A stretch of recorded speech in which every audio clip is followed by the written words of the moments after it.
Des kilomètres pour la vie, c'est un défi pour tous.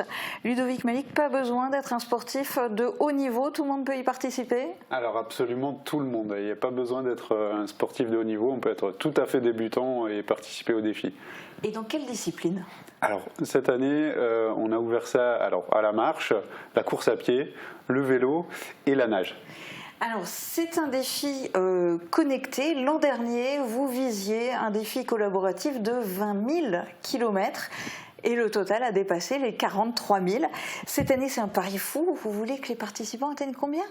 100 000 kilomètres cette année. 100 000 kilomètres au total, en duo, en solo ou en équipe. Mais alors, on fait comment pour y participer?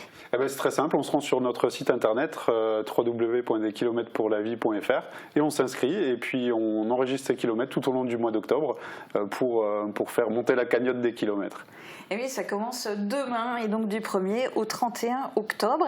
Et vous-même, vous contribuez largement à augmenter le nombre de kilomètres. Vous, votre dada, c'est le vélo?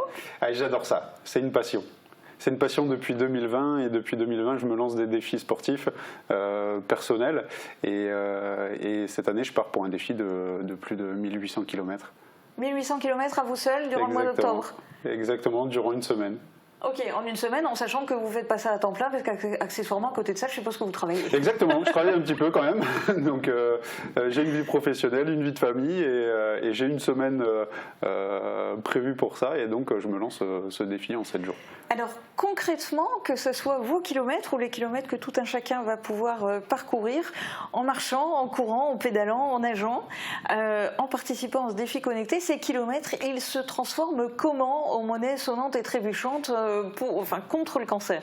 Simplement, l'inscription est déjà de 5 €, donc tous les fonds sont reversés à l'association et c'est comme ça qu'on finance le projet.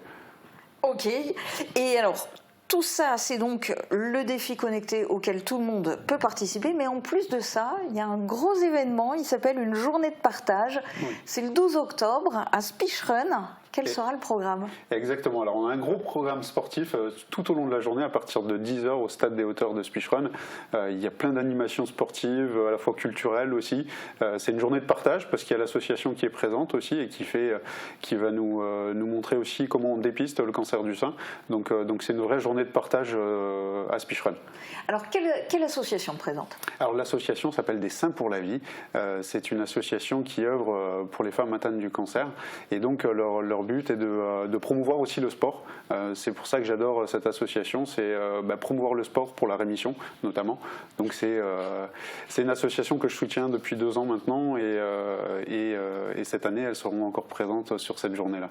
Et tout cela s'inscrit évidemment dans Octobre Rose. Exactement. Et c'est pour ça que ça a lieu en cette période. Et merci beaucoup d'être venu témoigner. Et on vous souhaite bien sûr de réussir à dépasser ces fameux 100 000 kilomètres. Merci beaucoup. Sacré challenge. Il y a de la concurrence, mais toujours pour la bonne cause, puisque de nombreux événements sont organisés dans le cadre d'Octobre Rose pour soutenir la lutte contre le cancer du sein. Rendez-vous par exemple samedi 5 octobre à Hundelin pour participer à la toute première édition de la Hundelingeoise, 6,4 km en courant ou en marchant. Le départ sera donné à 14 h, place du Général de Gaulle. Et au gymnase, il y aura des stands de sensibilisation, de prévention et de renseignement. Et puis dimanche, rendez-vous pour la 2e édition de Saralban Rose. 7 km de course ou de marche. Le départ sera donné du parvis de la mairie à 10 h. C'est ouvert à tous. Il y a même, et c'est une nouveauté, un parcours de 3 km adapté aux personnes à mobilité réduite. Et évidemment, pour ces 2 manifestations, les fonds seront reversés à la Ligue contre le cancer.